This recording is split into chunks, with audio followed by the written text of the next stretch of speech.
오늘 우리에게 주시는 하나님 은혜의 말씀 봉독하도록 하겠습니다. 야고보서 2장 8절에서 13절의 말씀입니다. 다 같이 합독하도록 하겠습니다. 너희가 만일 성경에 기록된 대로 내 이웃 사랑하기를 내 몸과 같이 하라 하신 최고의 법을 지키면 잘하는 것이거니와 만일 너희가 사람을 차별하여 대하면 죄를 짓는 것이니 율법이 너희를 범법자로 정죄하리라. 누구든지 온 율법을 지키다가 그 하나를 범하면 모두 범한 자가 되나니 간음하지 말라 하시니가 또한 살인하지 말라 하셨은즉 내가 비록 간음하지 아니하여도 살인하면 율법을 범한 자가 되느니라. 너희는 자기의 율법대로 심판받을 자처럼 말도 하고 행하기도 하라. 긍휼을 행하지 아니하는 자에게는 긍휼 없는 심판이 있으리라. 긍휼은 심판을 이기고 자랑하니라. 아멘. 하나님의 말씀입니다. 사도 야고보는 진실된 믿음은 신실된 삶으로 반드시 증명된다는 것을 강하게 역설하고 있습니다. 2장 1절에서 26절은 무엇이 믿음이 아닌지를 폭로함으로써 진실된 믿음이 무엇인지를 이야기하고 있는 부분입니다.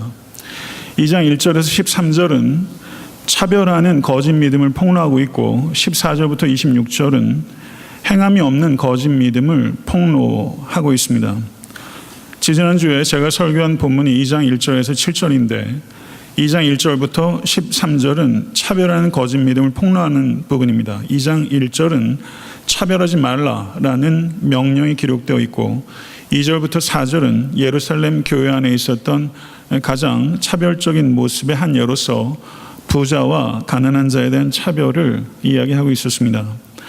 그리고 5절에서부터 13절은 차별해서는 안 되는 세 가지 이유들을 제시하고 있는 부분입니다.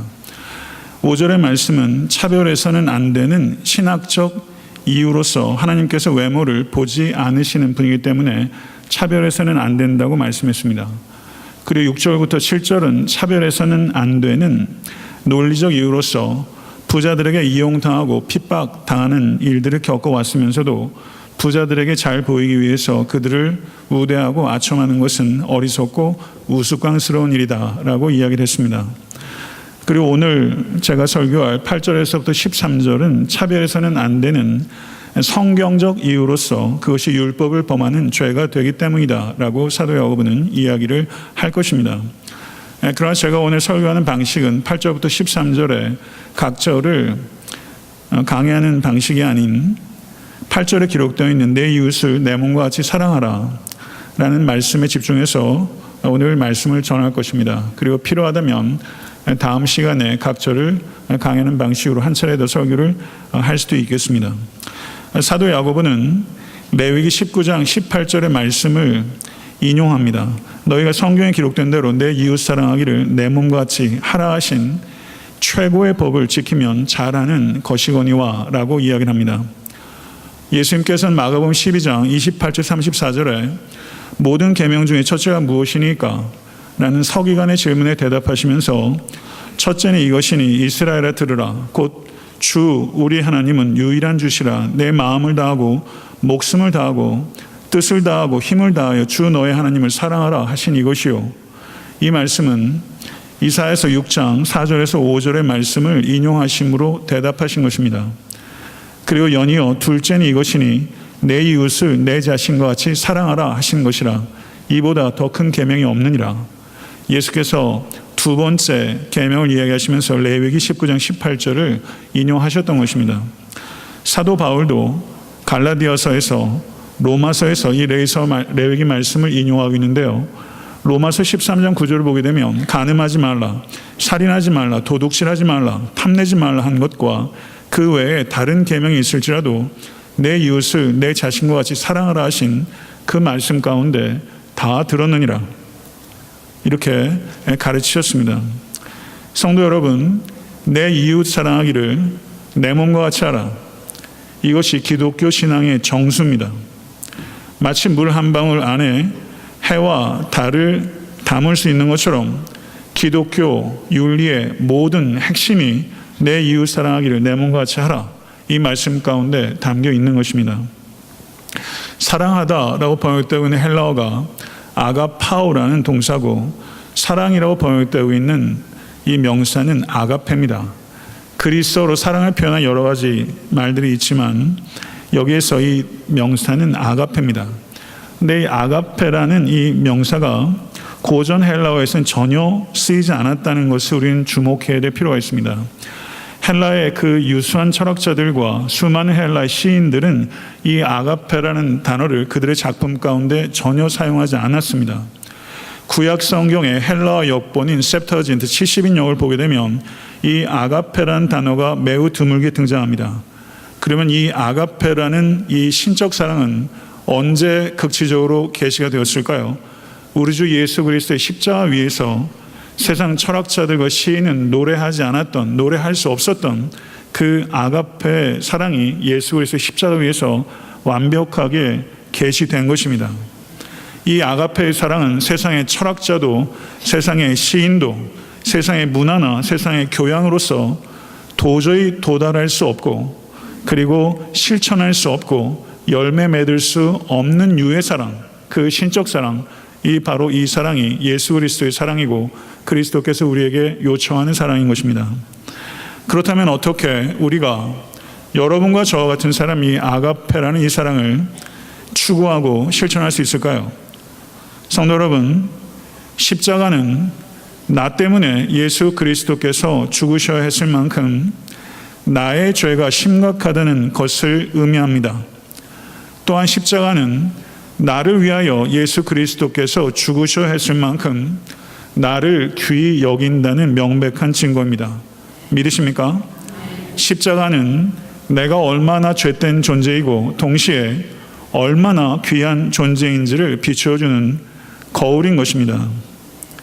부디 이 거울 앞에 서십시오. 십자가 앞에 설 때 내가 누구인지 정확하게 참된 나와 만날 수 있는 지점이 바로 십자가라는 거울 앞에 설 때라는 것을 기억하실 수 있게 되기를 바랍니다. 십자가를 통해서, 그 거울을 통해서 자신을 바라보고 그 거울을 통해서 이웃을 바라보는 사람, 그 사람이 바로 중생한 사람입니다. 중생한 그리스도인은 십자가를 통해서 자신과 이웃을 바라보는 사람입니다. 모쪼록 바로 이와 같은 중생의 그런 확신들을 가지실 수 있는 모든 권속될 수 있기를 간절히 바랍니다. 그 다음 질문은 내 몸과 같이 사랑해야 될 이웃은 누구입니까? 하는 질문입니다. 바로 이 질문을 누가복음 10장 29절을 보게 되면 율법사가 예수께 물었습니다. 내 이웃이 누구이오니까? 이에 대한 대답으로 예수께서 선한 사마리아인의 비유로 가르치신 것입니다.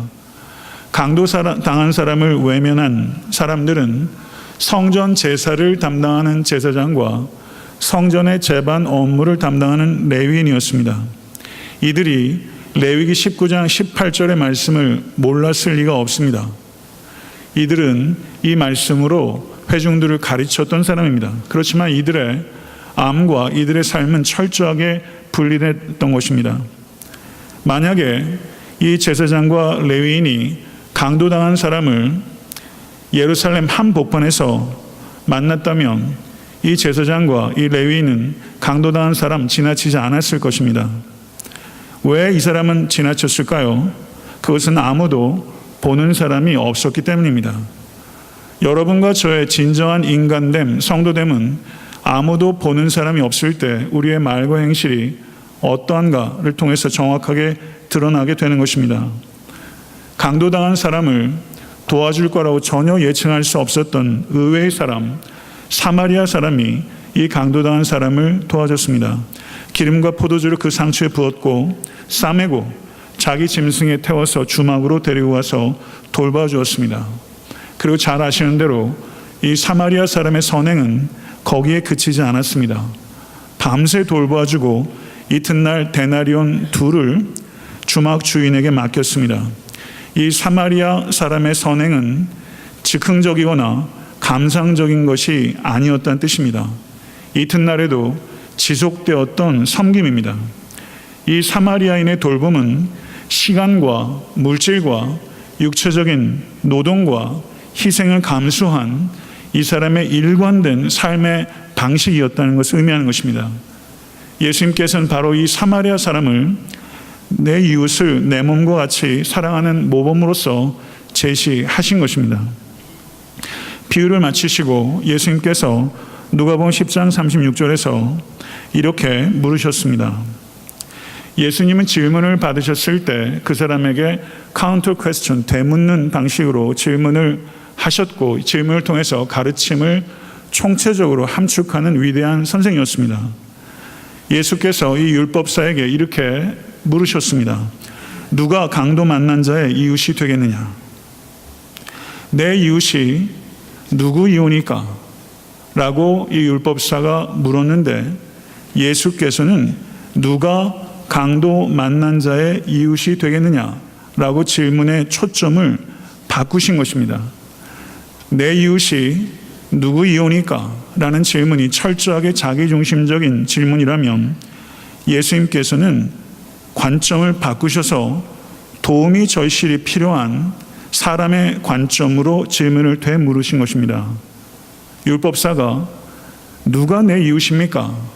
라고 질문을 했는데, 예수께서는 너는 누구의 이웃이 되겠느냐? 라는 질문으로 되물은 것이고, 오늘 이 시간 예배를 통해서 특별히 이제 다음 주부터는 예수께서 이 땅에 초림하신 대강절을 기념한 예배예요. 너희는 누구의 이웃이 되겠느냐? 라는 질문은 율법사에게 던져진 질문일 뿐만 아니라 바로 이 자리에 계신 여러분 한 분 한 분에게 제게 던져진 무거운 질문이라는 것을 깊이 생각하실 수 있는 이 시간 될 수 있기를 간절히 축원합니다. 그때 율법사가 뭐라고 말했냐면요, 자비를 베푼 자니이다. 그러자 예수께서 이렇게 율법사에게, 그리고 여러분과 저에게 말씀하십니다. 가서 너도 이와 같이 하라. 가서 너도 이와 같이 하라. 이 말뜻은 아무의 도움도 미치지 않는 곳에서 신음하고 있는 형제 자매에게 찾아가서 그에게 이웃이 되어주라. 이 뜻인 줄로 믿습니다. 믿으십니까? 사랑하는 성도 여러분, 예수님께서 잘 아시는 대로 마태복음 5장 43절 44절에 내 이웃을 사랑하고 내 원수를 미워하라 했다는 것을 너희가 들었으나 나는 너희에게 이르노니 너희 원수를 사랑하며 너희를 핍박하는 자를 위하여 기도하라고 가르치셨습니다. 성도 여러분, 우리가 섬겨야 될 가장 외곽에 있는 이웃이 바로 원수입니다. 우리를 사랑하는 자를 사랑하는 것도 결코 쉽지 않더라고요. 사랑이 쉽지 않다는 것을 깨닫는 것이 그만큼 철들어간다는 뜻입니다. 우리를 사랑하는 사람을 사랑하는 것, 이것은 감정에서 비롯될 수 있습니다. 그렇지만 원수에 대한 사랑은 감정에서 비롯될 수 없는 사랑입니다. 이 사랑은 믿음에서 나오는 사랑입니다. 로마서 5장 10절을 보게 되면 곧 우리가 원수 되었을 때 그 아들의 죽으심으로 말미암아 하나님과 더불어 화목되었은즉 이라고 선포하고 있습니다. 하나님께서 우리가 원수 되었을 때 하나님께서 원수였던 우리를 대하였던 방식이 무엇인지를 기억하십시오. 여러분과 저에게도 원수 같은 사람이 있을 것이고 앞으로도 있을 것입니다. 사랑하는 성도 여러분, 그들을 대할 때 우리가 하나님께 원수였을 때 하나님께서 우리를 대하셨던 방식대로 그 원수를 대하라는 것이 하나님의 가르침입니다. 원수를 사랑하는 것, 이것은 오직 십자가에 예수 그리스도께서 우리의 증오를 잠재워 주실 때야만 하고 싶고 할 수 있는 신적 사랑입니다. 원수를 사랑하는 것, 이것은 오직 그리스도인만이 추구할 수 있는 사랑이고 그리스도인만이 열매 맺을 수 있는 사랑입니다. 여러분과 저는 예수님을 믿는 사람입니다. 이 뜻은 그리스도께서 우리 가운데 내주하신다는 뜻입니다. 이 내주하시는 그리스도께 매 시간 매 순간 의지하지 않고 원수를 향한 사랑은 시작될 수도 없고 완성될 수도 없는 극치적 사랑입니다. 모쪼록 내주하시는 그리스도께 전적으로 의지하기로 결단하실 수 간절히 바랍니다. 다른 사람을 대하는 방식은 하나님께서 그 사람을 대하는 방식을 반영하는 바가 되어야 하는 것입니다. 하나님을 사랑하십니까? 하나님을 사랑한다고 고백하면서 하나님께서 사랑하시는 사람을 미워할 수는 없습니다. 하나님의 사랑을 본받으면 사랑의 하나님을 닮게 되는 것입니다. 사랑하지 않으면 하나님을 닮을 길은 없습니다. 사랑하는 성도 여러분, 교회 안에 성도를 사랑하는 것, 신앙생활하면서 가장 어려운 일입니다. 목회자에게 가장 어려운 일은 성도를 사랑하는 것입니다. 사랑하려면 할수록 성도를 사랑하는 것이 제 안에 얼마나 없는지를 저는 뼈저리게 경험합니다. 교회 안에 성도를 사랑하는 것 어려운 것입니다. 그렇지만 성도 사랑은 이 사랑의 끝이 아니라 교회 밖의 사람을 사랑하기 위한 시작이고, 그리고 원수 사랑으로 나아갈 수 있는 위대한 첫걸음이 된다는 것을 부디 믿음으로 받아들이실 수 있는 여러분과 제가 될 수 있기를 간절히 바랍니다. 그러나 사랑하는 성도 여러분, 참으로 안타깝게도 세상 사람들은 교회 안에서 원수 사랑을 발견할 수 없습니다. 애틀랜타에 있는 많은 믿지 않는 사람들이 애틀랜타 섬기는 교회에서 원수 사랑을 발견할 수 있으면 얼마나 좋을까요? 그러나 성도 여러분, 여러분과 저는 목사임에도 불구하고 원수 사랑은 언제나 어렵습니다. 언제나 쉬운 것은 원수 만드는 것입니다. 보이는 게 다가 아니고 들리는 게 다가 아니다 라는 것은 제가 목회하기 전에는 그렇게 생각한 적 없습니다. 저도 호불호가 분명한 사람이었고, 보이는 것에 대해서 확신했고 들리는 것에 대해서 확신한 사람이었는데, 목회를 하다 보니까 보이는 게 다가 아니고 들리는 게 다가 아니라는 것, 이것을 제가 너무나 깨달아요. 성도님들 가운데 여러 가지 말과 행동들이 오가요. 저에 대한 얘기들도 오가요. 다 들려요. 그런데 듣다 보면 왜 저렇게 서로 마음 아픈 말들을 서로 주고받을까? 너무 나쁜 말인데, 너무 나쁜 행동인데 왜 저렇게 상처를 줄까? 이런 것들이 목회를 하면서 저에게 가장 큰 고통을 가져다 줘요. 그건 분명히 나쁜 말인데, 나쁜 행동인데, 근데 저는 알거든요. 그분이 나쁜 사람은 아닌데, 나쁜 말과 나쁜 행동들을 하게 되는 거예요. 근데 성도님들 간에는 그 나쁜 말과 나쁜 행동으로 그냥 나쁜 사람으로 돼 있더라고요. 이런 부분들이 가만히 생각해 보면서 저는 많은 것들을 이렇게 조심하게 돼요. 어저께 제가 교통사고가 있었습니다. 새벽 4시 40분에 교회를 오는데, 제가 차를 최근에 바꿨잖아요. 근데 새벽에 4시 40분에 오는데 교회 가는 마음이 즐겁습니다. 그런데 제가 이렇게 가는데 차가 싹 나와가지고 제 앞자리에 딱 서버린 거예요. 그래서 제가 급하게 핸들을 틀었죠. 차를 쳤어요.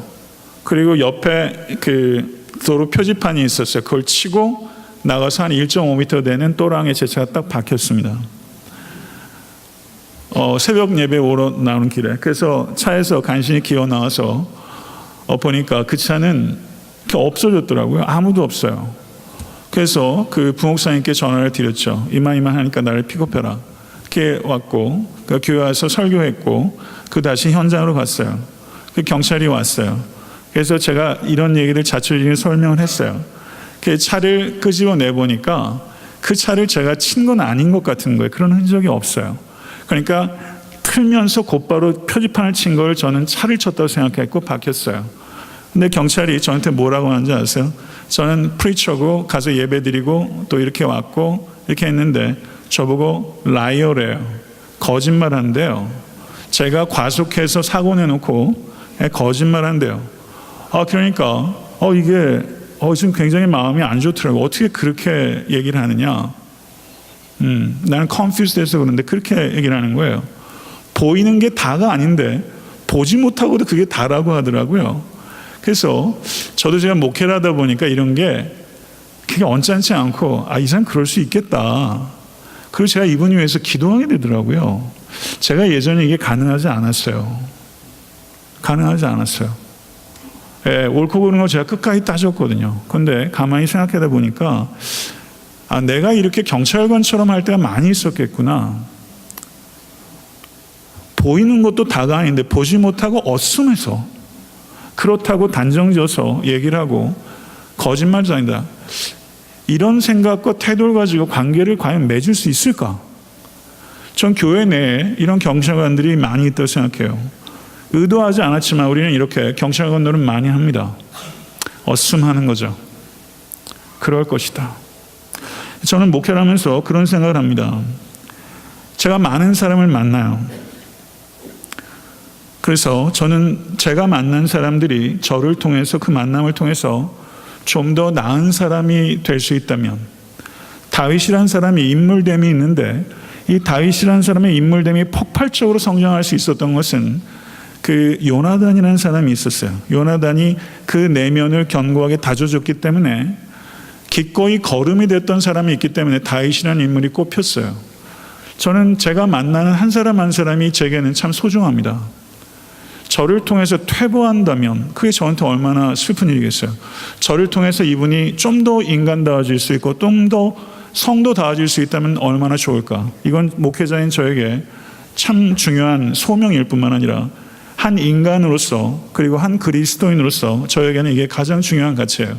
제가 만나는 사람의 내면을 제가 어떻게 다져서 이 사람이 하나님께서 원하시는 모습에 좀 더 원 스텝 포워드 할 수 있을까. 이게 너무 중요해요. 그러니까 저는 사람을 알아간다는 게 흥미진진합니다. 사람을 만나는 게 두려움이 저에게 있어요. 저 낯 굉장히 가립니다. 굉장히 가려요. 그런데 사람이 좋아요. 어색함의 시간들을 좀 견디고 하게 되면 중심이 부딪히는 것이 경험될 때 좋아요.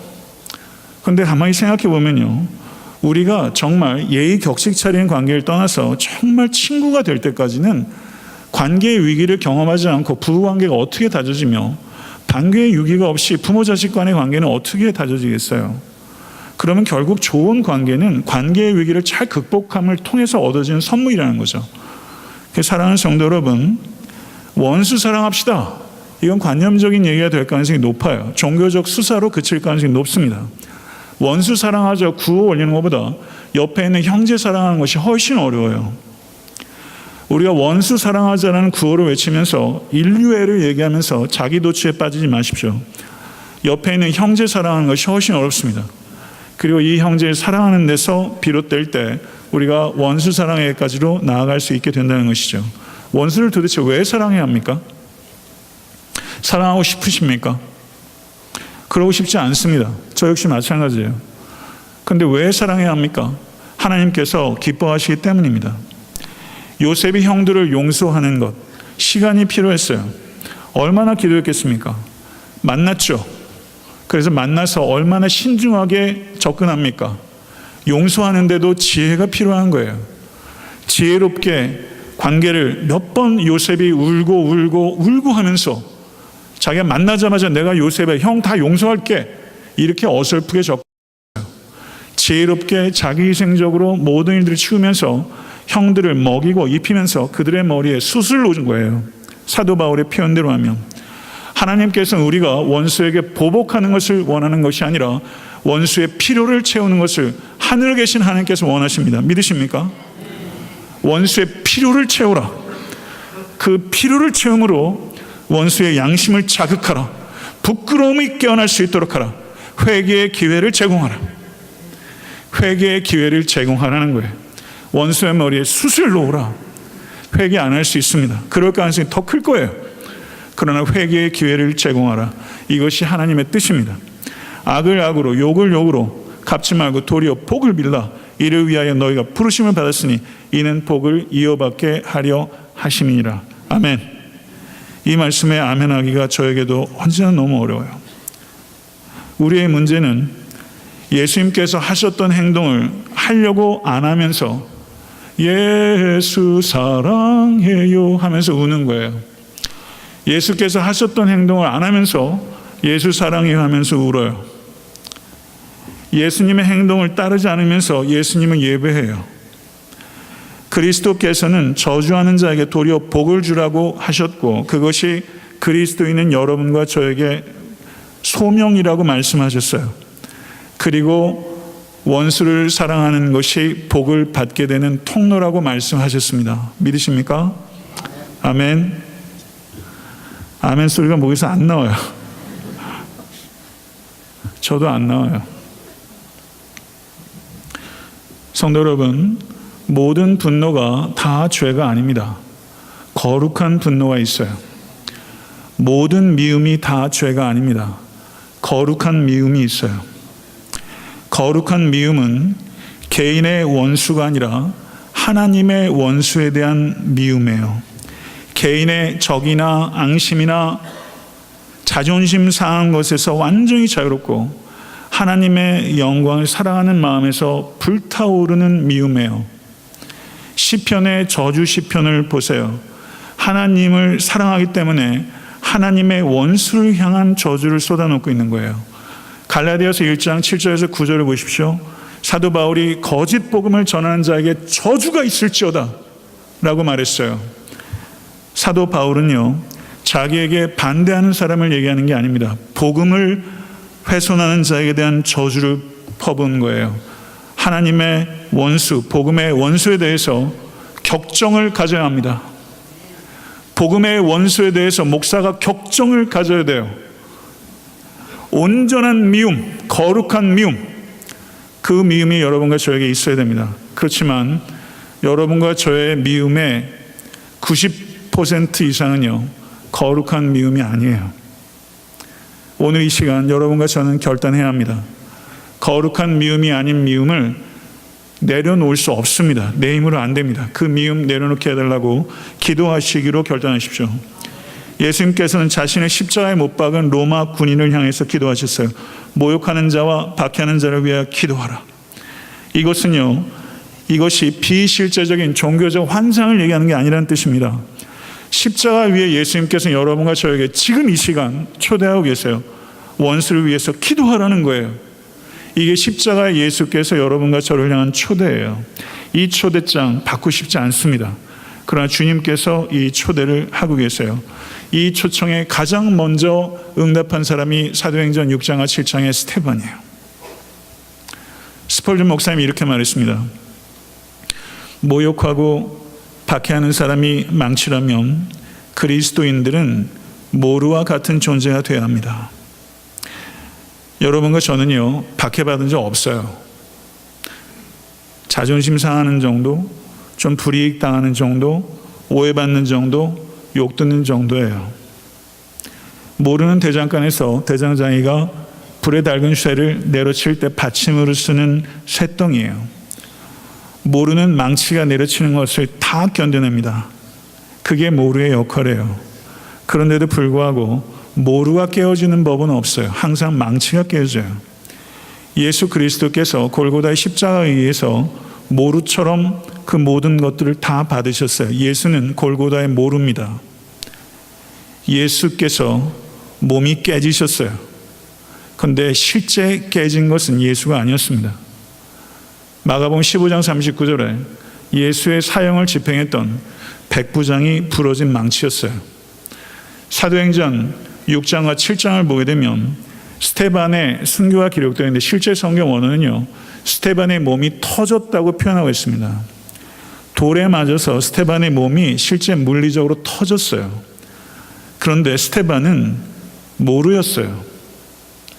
스데반을 쳤던 망치가 여럿 있었습니다. 그 중에 스데반의 옷을 가지고 있었던 사울이에요.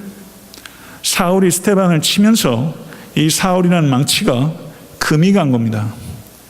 7장에서 금이 간 거예요. 하늘을 우러러 스데반의 무릎을 꿇고 저들을 용서하여 주시옵소서라는 그 기도에 스데반이라는 이 사울의 망치가 금이 간 거예요. 그리고 사도행전 9장에 다메섹으로 가는 도상에서 예수 그리스도를 만났을 때 나는 내가 박해하는 예수라. 박해한 적이 없는데, 나는 교회만 잔해했을 뿐인데 예수께서 나는 내가 박해하는 예수라 라고 말씀하셨을 때 이 사울이라는 망치가 그때 부러진 거예요. 사랑하는 성도 여러분, 초대교회 교부였던 크리소스톰이라는 사람이 이런 말을 했습니다. 원수를 위해서 기도하는 것은 절제에 절정입니다. 이렇게 표현했어요. 원수를 위해서 기도하는 것은 절제의 절정입니다. 아름다움은요, 절제에서 비롯됩니다. 사랑도 절제를 잃어버리면 추해져요. 인간의 아름다움은요, 고결함은 절제에서 나와요. 신앙의 절제의 절정은 원수를 위해서 기도하는 것입니다. 산을 좋아하는 분들 계시죠? 2,000m, 3,000m, 7,000m 산 한번 올라간다 해보세요. 정상을 가지 않는 사람은 셀파죠. 정상은 가야 하는 것입니다. 그 신앙생활의 절정의 정상이 뭐냐면 원수를 기도하는 것입니다. 원수를 위해 기도하는 거예요. 사랑하는 성도 여러분, 원수를 사랑하는 마음이 생길 때까지 기다리면 원수를 위해서 기도 한번 하지 못하고 예수님 만나게 되실 거예요. 원수를 위해서 기도하는 감정은 생기지 않습니다. 누구에게도 생기지 않아요. 원수를 위해서 기도할 수 있는 감정은 원수를 위하여 감정과 상관없이 기도할 때 생기는 것입니다. 믿으십니까? 아멘. 여러분, 오늘 이 결단 여러분과 제가 할 수 있게 되길 간절히 바랍니다. 사랑하는 성도 여러분, 증오하는 것 얼마나 어려운지 몰라요. 미움 받는 것보다 미워하는 게 참 힘들어요. 목회하면서 미운 사람 안 생기겠어요?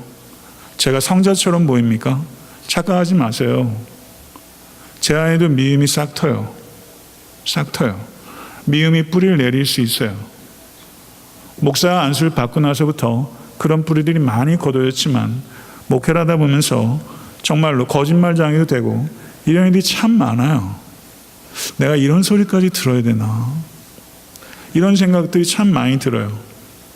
사랑하는 성도 여러분, 여러분 그러시죠? 내가 교회 다니면서 이런 소리까지 들어야 되나? 여기까지인가 보다. 이런 생각이 안 드는 관계 어디 있어요? 여기가 끝인가 보다. 이 생각 안 드세요? 부부간에는 안 들던가요? 자식 키우면서도 예낭은 여기까지인가 보다.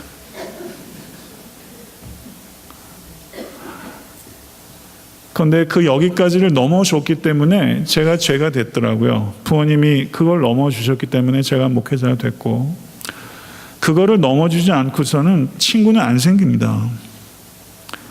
악인을 뜨겁게 사랑하고 악을 뜨겁게 미워하는 것, 그렇게 되면 항상 뜨거운 고통이 영혼에 주어져요. 악인을 뜨겁게 사랑하고 악을 뜨겁게 미워하는 건 항상 영혼에 뜨거운 고통이 줘요. 그런데 이 뜨거운 고통은요, 그리스도인들이 사모해야 할 고통이고, 이 고통은 달콤함을 가져다주는 고통이에요. 이 고통을 경험하지 않는 성도는 미숙한 것입니다. 말씀을 맺겠습니다. 사랑하는 성도 여러분, 저는 예수 안에서 여러분들을 사랑한다고 말할 수 있다는 게 얼마나 감사한지 몰라요. 저는 그냥 인사치레가 아닙니다. 사랑하는 성도 여러분, 베드로가 고백했던 것처럼, 제가 아가페토이 베드로전서에서 얘기했을 때 말했죠. 사랑하는 성도 여러분, 사랑하는 성도 여러분, 청교도 목사였던 윌리엄 로우 목사님, 그분이 이런 말씀을 했어요. 각 사람은 하나님의 사랑의 대상입니다. 그러므로 각 사람이 여러분의 사랑이 되도록 하십시오. 이렇게 말했어요. 각 사람이 하나님의 사랑의 대상입니다. 각 사람이 여러분의 사랑의 대상이 되도록 하십시오. 사랑하는 성도 여러분, 한 사람이 있다고 생각해 보세요. 그 사람을 제가 사랑하기 원해요. 근데 그 사람을 하나님과의 관계 속에서 이 사람을 보지 않으면 이 사람을 죽었다 깨나도 제가 사랑할 수가 없어요. 오염된 사랑밖에 없어요, 인간에겐요. 그거 깨달으셨죠? 안 되잖아요. 내 아내도 내 남편도 내 자식도 목사인 저도 그 사람을 하나님과의 관계 속에서 봐주지 않으면, 적어도 그 픽처가 없으면 그 사람을 아가페의 사랑으로 사랑할 수 있는 길은 없는 것입니다. 오늘 본문에서 차별하지 말라고 하는 여러 가지 세 가지 이유 가운데 율법을 범하는 것이다 라고 말씀을 했습니다. 한 사람 한 사람을 우리가 만나요.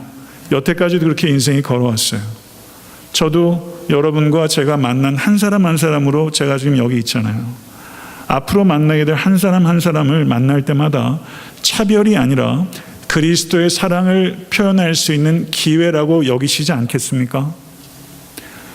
한 사람 한 사람을 대할 때 그렇게 대할 수 있다면 성도 여러분, 그것 자체가 가치 있는 거 아닙니까?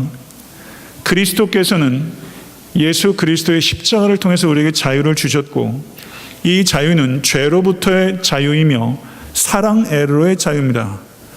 Freedom from sin, freedom for love입니다. 죄로부터의 자유, 사랑애로의 자유예요. 여러분과 저는요, 사랑을 위해서 자유를 제한할 수 있는 사람입니다. 자신의 자유를 제한하지 않는 자유는 다 거짓 자유입니다. 사랑하는 성도 여러분, 참된 자유는 자기 희생적인 거예요. 행복을요, 우연에 의존하겠습니까? 로또처럼 행복이 찾아옵니까? 행복을 우연에 의존하지 마십시오. 참된 행복은 참된 사랑을 통해서 오는 거예요. 우연에 의존하지 않을 수 있는 행복, 참된 사랑입니다. 사랑할 때 참된 행복을 경험할 수 있게 되는 것이고, 이 행복을 경험하는 모든 권속되실 수 있게 간절히 축원합니다. 사랑하는 성도 여러분, 이 앞에 있는 저는 여러분의 믿음의 대상이 아니에요. 믿을 만한 사람이 되는 게 제 소원이지만 저는 믿음의 대상이 아닙니다. 옆에 있는 모든 이들은, 사람은 그 누구도 믿음의 대상이 아니에요. 믿음의 대상은 성삼위 하나님밖에 없습니다. 사람은 사랑의 대상이에요. 덮어주지 않아도 되는 인생 한 사람도 없습니다. 사랑의 힘을 가진 자, 힘을 사랑하는 자, 오래전에 제가 이 부분을 얘기했어요. 힘을 사랑하는 자들이 바깥에 많습니다. 여러분은, 저는 사랑의 힘을 가진 자가 되어야 합니다. 그래서 힘을 사랑하는 자들을 부끄럽게 하고 이길 때 이 세상에 진정한 평화가 찾아오게 되는 것이죠. 이 세상에 사탄의 진은 견고합니다. 여러분과 저는 그리스도의 사랑에 전염돼야 합니다. 여러분과 저, 그리고 애타한테 섬기는 교회의 소유와 재능과 시간과 은사들, 이웃을 위해서 우리는 아낌없이 쏟아내야 합니다. 그래서 사탄의 견고한 진에 균열을 가하고 굉음을 내면서 그 진이 격파되는 것을 우리는 봐야 합니다. 믿으십니까? 사랑하는 성도 여러분, 그리스도처럼 사랑하기. 자, 한번 따라해 보시죠. 그리스도처럼 사랑하기. 다시 한번요. 그리스도처럼 사랑하기. 불가능한 꿈입니다. 그러나 하나님은 그리스도처럼 사랑하기, 이 꿈을 꾸라고 이야기하는 것입니다. 말씀을 맺겠습니다. 한 목사님이 소년에게 물었어요. 얘야, 너는 장래에 어떤 사람이 되고 싶니? 그랬더니, 목사님, 저는 사랑하는 사람이 되고 싶어요. 그렇게 대답했대요. 저 예전에 읽은 책에서 스크랩해 놓은 내용이에요. 저한테 그게 감동이 됐어요. 목사님, 저는 사랑하는 사람이 되고 싶어요. 저는 우리 자녀들에게 이런 꿈을 줄 수 있게 되길 간절히 바랍니다. 사람의 크기는 사랑의 크기예요. 그리스도처럼 사랑하는 사람이 되고 싶어요. 그래서 저는 오늘 설교의 제목을 사랑하는 사람이 되고 싶어요, 이걸 설교 제목으로 했어요. 이게 여러분과 저의 꿈이 될 수 있으면 참 좋겠어요. 그리스도처럼 사랑하는 사람이 되고 싶어요. 아멘. 이렇게 돼서 여러분이 속한 모든 가정과 공동체가 조금 더 천국을 경험할 수 있도록 그렇게 될 수 있으면 얼마나 좋겠습니까? 경험하실 수 있게 되고 우리 주 예수 그리스도 간절히 축원합니다. 기도하겠습니다. 존귀하신 주님, 우리를 사랑해 주셔서 감사합니다. 이 모든 인간의 지각을 뛰어난 이 사랑을 우리가 기도를 통해서 기도할 수밖에 없는 지식인 줄로 믿습니다. 이 사랑 저희들이 깨닫고 형제 자매와 이웃과 성도들을 사랑하고 원수까지도 사랑할 수 있기를 원하며, 우리 안에는 그러한 감정도 능력도 없는 것을 주님 앞에 고백합니다. 성령님, 우리에게 아버지 하나님 미움이 있습니다. 주여 찾아오셔서 이 미움의 뿌리를 뽑아주시고 믿음으로 결단하며 원수 삼은 자를 위해서 기도하기로 결단케 하시고, 지혜와 희생을 통해서 그 모든 일들 가운데 주님 기뻐하신 열매가 있을 수 있도록 주의 역사에 주시옵소서. 원수까지 사랑하는 그 사랑이 애타한테 섬기는 교회에서 보일 수 있게 되기를, 그리고 나의 삶에 보일 수 있게 되기를, 원수 사랑을 열매 맺어 원수였던 우리를 사랑하신 예수를 만날 수 있게 되기를, 그때 주님을 주여 이 사랑의 열매를 가지고 만날 수 있을 수 있도록 우리의 삶을 다스릴 수 있도록 성령님이 임하여 주시옵소서. 예수 그리스도 이름으로 간절히 기도드렸사옵나이다. 아멘.